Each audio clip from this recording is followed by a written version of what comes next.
Alright, y'all, welcome back to Cursing in Cursive. Today we will be taking iconic movie quotes and TV show quotes that have curse words in them, and we will be writing over them. Again, this is a good mindfulness exercise. If not, it is a good confidence booster. If not, you can write fancy and you can make other people feel bad about themselves for not being able to write fancy. But, that is a low blow, so only use that for someone who really, really annoys you, okay? Keep that one in your back pocket. Save that for a rainy day. Let us begin.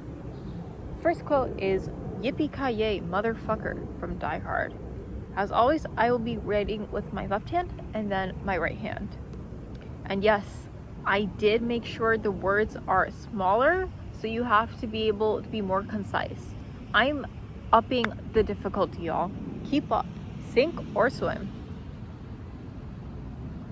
Okay, left hand. I have never seen Die Hard, but I've seen a lot of TV characters reference it.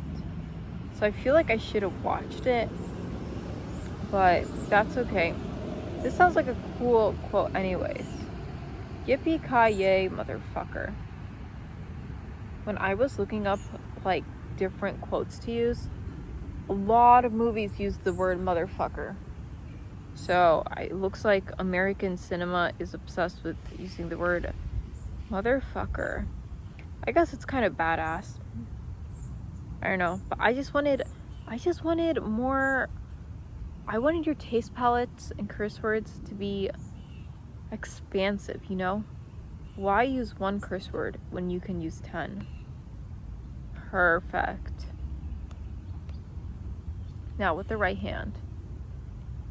And you can follow along. You could write with the same hand. You could just watch me write. Practice is practice, okay? And you decide how much you get. But the more the better, honestly. Yippee-ki-yay.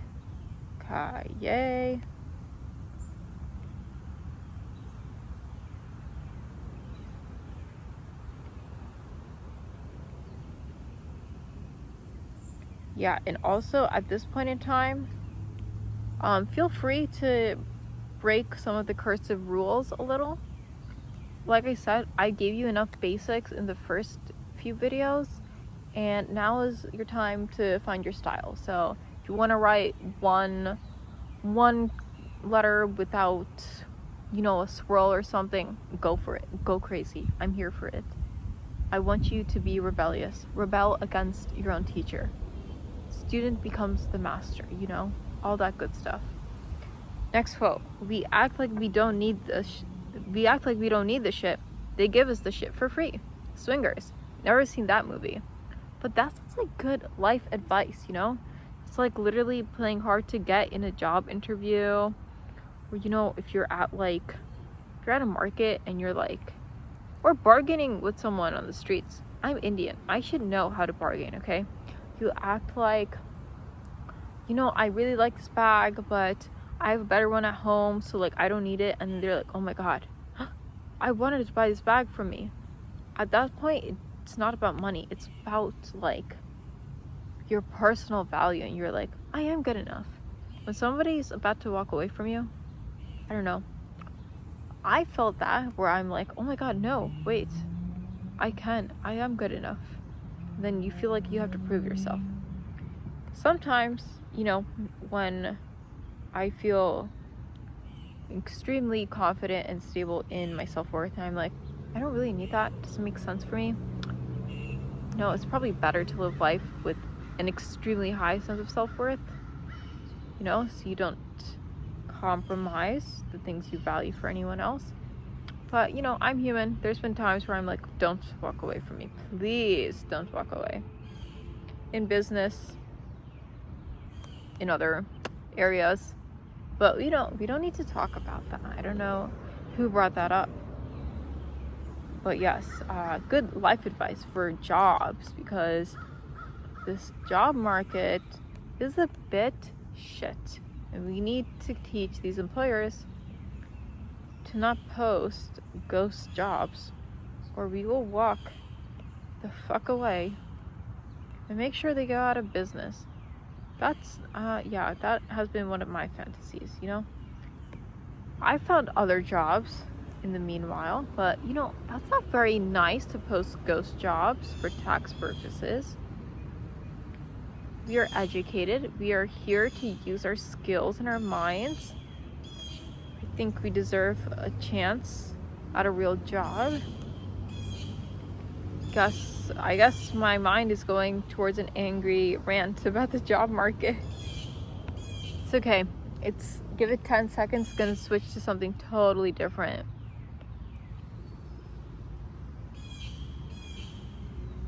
You know what? This would be good for food.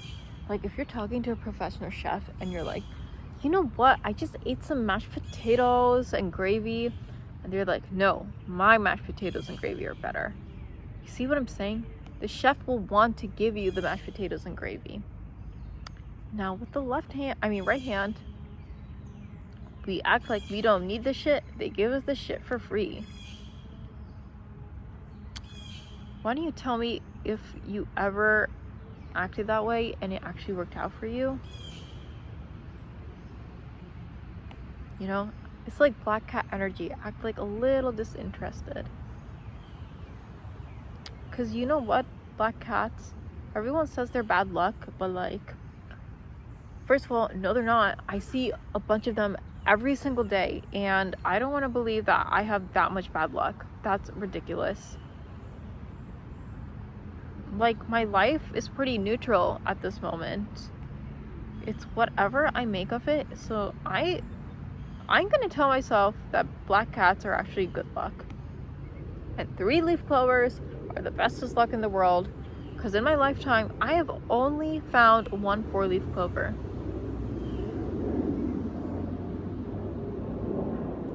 They give us the shit for free.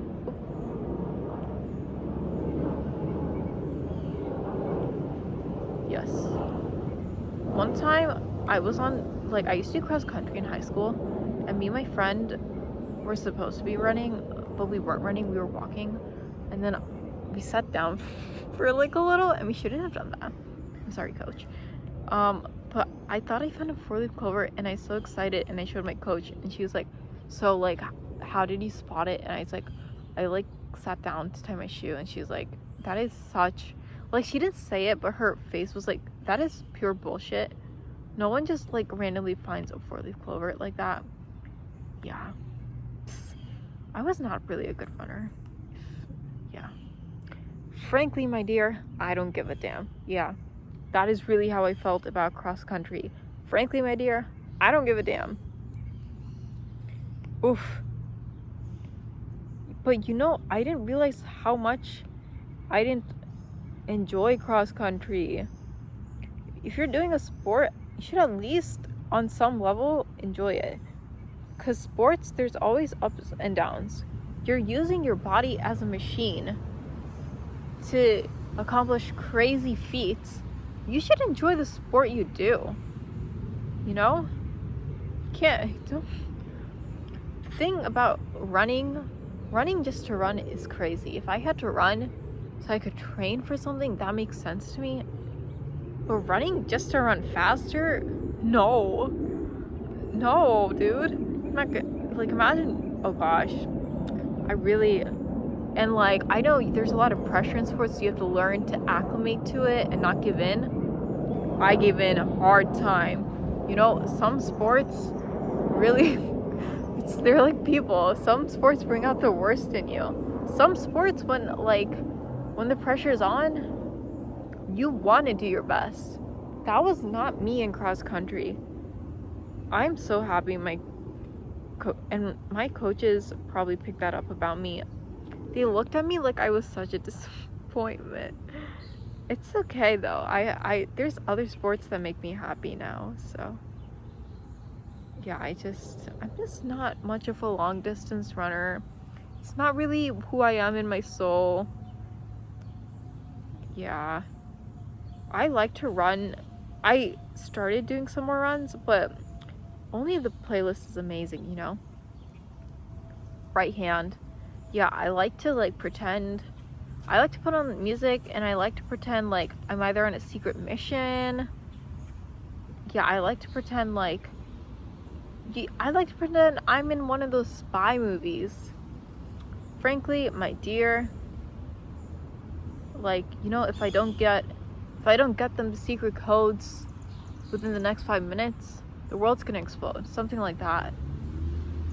Like, that would motivate someone to run, not like you have to pace yourself at this. That's boring. No, I need more adventure. I need to run away from explosions, and you know, I need to run to the Mission Impossible soundtrack. Makes me feel like I'm doing something with my life. You know, what would you rather do? Break a record for the glory of your team? Or run faster than you've ever run before to like get secret codes to like undo the bomb, detonate the bomb, you know? Yeah, I don't know. That is how my brain works. I just need excitement. You know, who runs just to run? Doesn't make sense. Ooh, next one. Come back here, you steroid. I've never once in my life called someone a steroid to insult them, but I'm open to it. You know, I'm an open-minded person. If somebody called me a steroid as an insult, I don't know, I think I take it in a good way, because steroids are performance enhancers. That means without me, you wouldn't be this good. I think that's an important life lesson that I'm teaching y'all here. If somebody insults you, it is actually a compliment in disguise, because they use their brain space to think of that, and not only think of it, but they blurted it out, so they put it out in the world. And that means you made a difference in their lives. Is it positive or negative? That doesn't matter.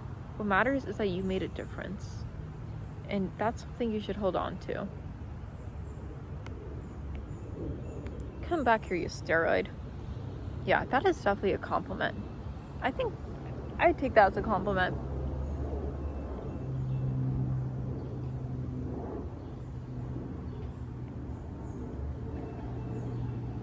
So how, my left-handed people, let me check up on you.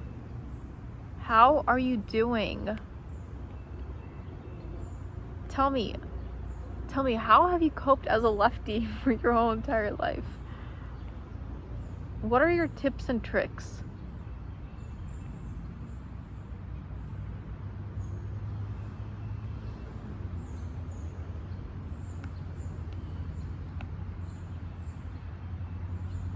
Okay, next quote. If I had a dick, this is where I tell you to suck it.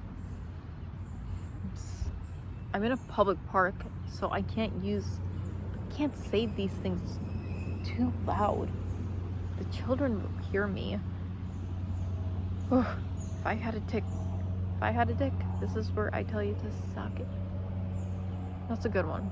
It's a pretty badass one. I like it. It's giving fuck off, but in sentence form, you know? As always, left hand first.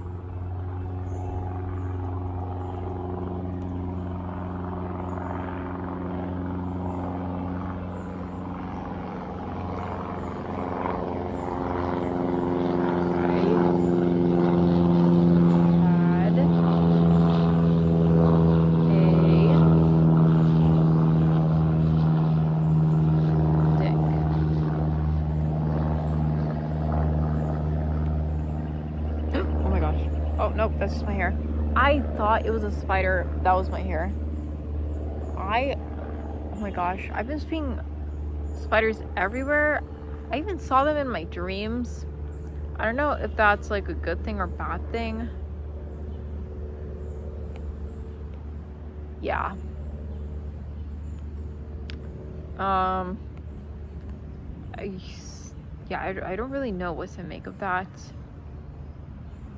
I know in Greek mythology, Athena doesn't like spiders because she cursed that weaver Arachne, who then became a spider. And Athena was like, I think Athena was jealous, honestly, because she was like, no one weaves better than me. And if you do, I'm going to turn you into a spider. But it turns out Arachne was the best weaver of all time, and her descendants continue to be the best weavers of all time. Actually, you know, I've heard that spider webs are signs of prosperity.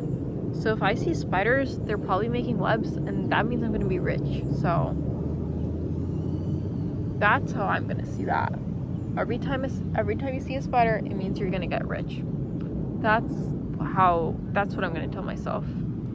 Because I don't even want to know about the other possibilities that exist. Like, why am I seeing spiders in my dreams? It's really freaking me out a bit. It's okay. Emotional regulation, everyone. That's why we're doing cursive. We're letting our thoughts roam free. Or you're hearing me letting my thoughts roam free. And you're going to be mindful of what I say. We listen and we don't judge. Right hand. If I had a dick, this is where I tell you to suck it.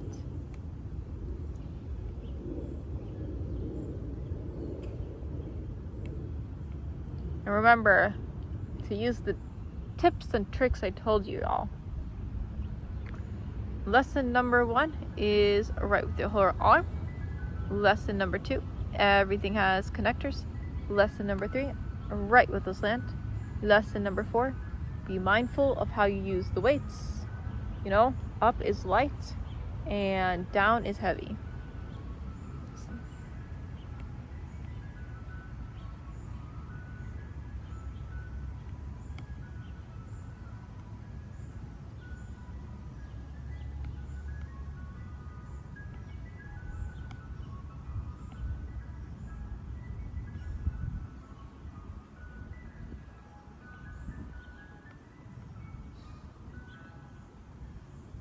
When I was a kid, I thought, like, when the garbage people came by in the garbage trucks, you know that guy that stands on the side of it and, like, he runs off the truck to put the garbage in?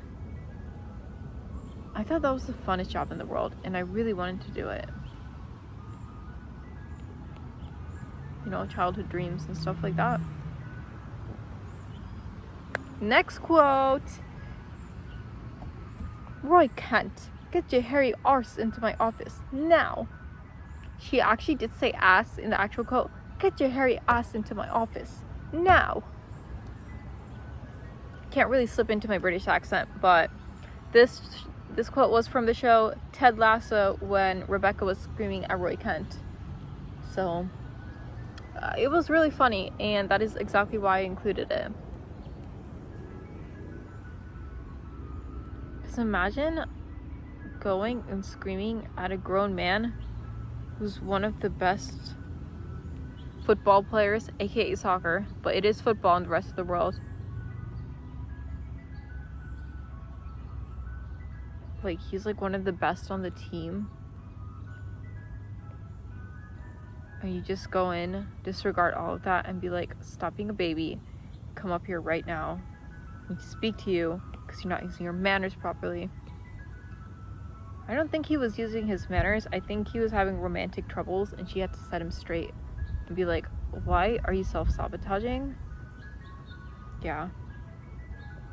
You know, unlikely friendships. They have unlikely friendship tropes in Ted Lasso, and I love that.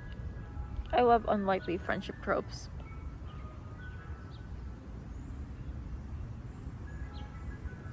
Or unlikely romance. I love that. I love when no one sees how that kind of relationship is possible, but it works perfectly for them.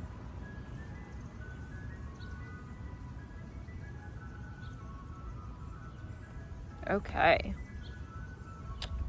Right hand. You know what? I'm gonna put all of it into one line. If you're brave enough, do it with me. Get your hairy arse into my office now.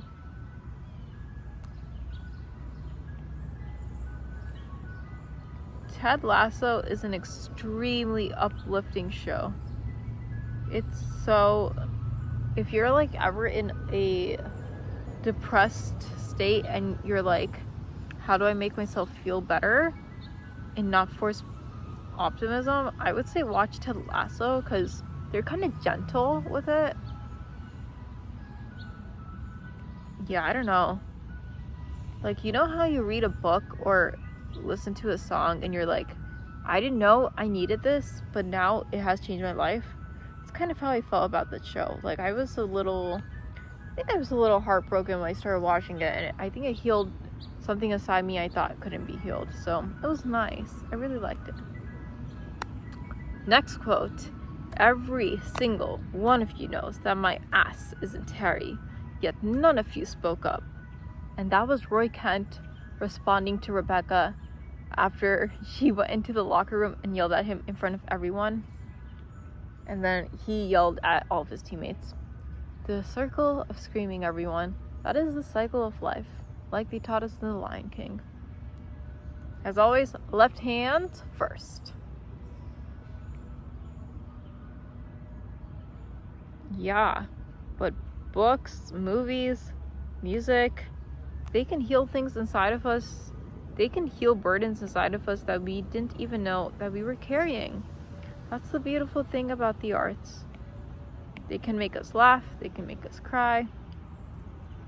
It taps into something invisible, but it's so real to you because it lives inside of you.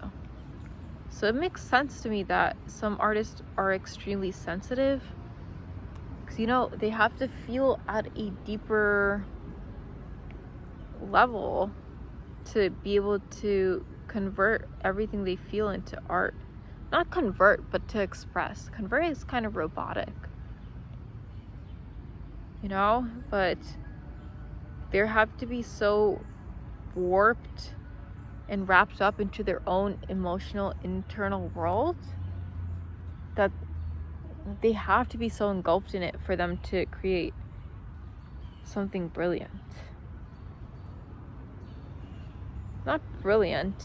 I mean, other people can say it's brilliant, but really I honestly think art is just about expression and getting stuff off your chest. That's how I see it.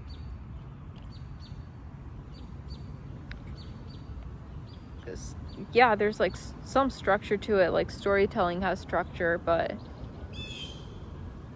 you can't, without like the real raw things that you're feeling, that you're experiencing, that you want to talk about, that you haven't been able to talk about in a way where you feel seen or understood. I think that's what true art is. It's just the rawness of life.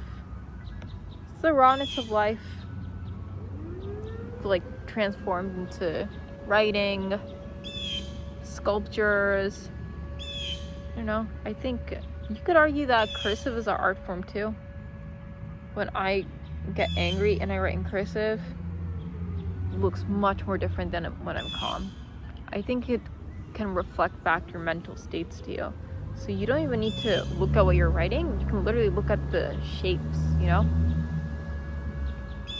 I didn't expect to get so deep, but I really never know what to expect when I speak. So, you know, I surprise myself.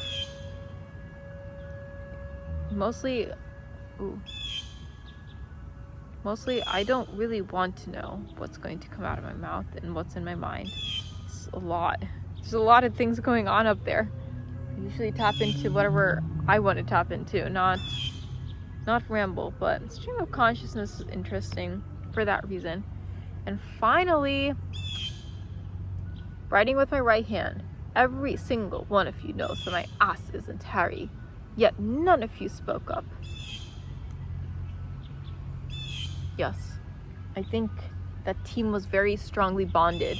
They're able to say things like that with how they really feel.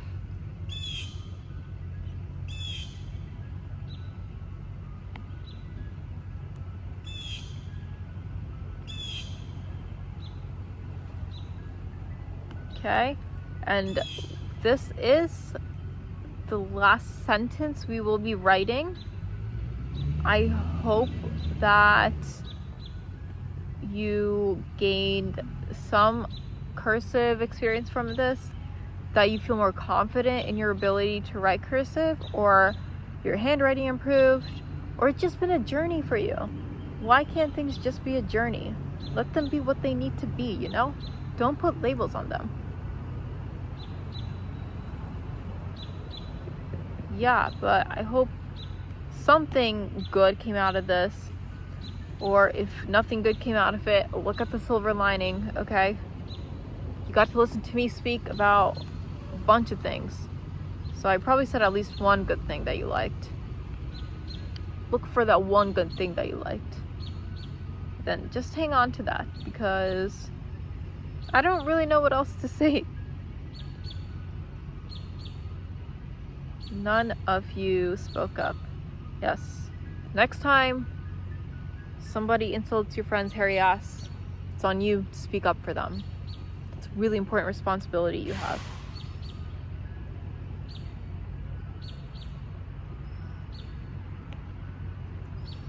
Voila! Congratulations! You are a better cursive writer. You are a more artistic individual for finishing all this. And I have enlightened you with my rambling thoughts. So until next time, where we will do a custom diary entry that I made up from this mind, I will see you next time.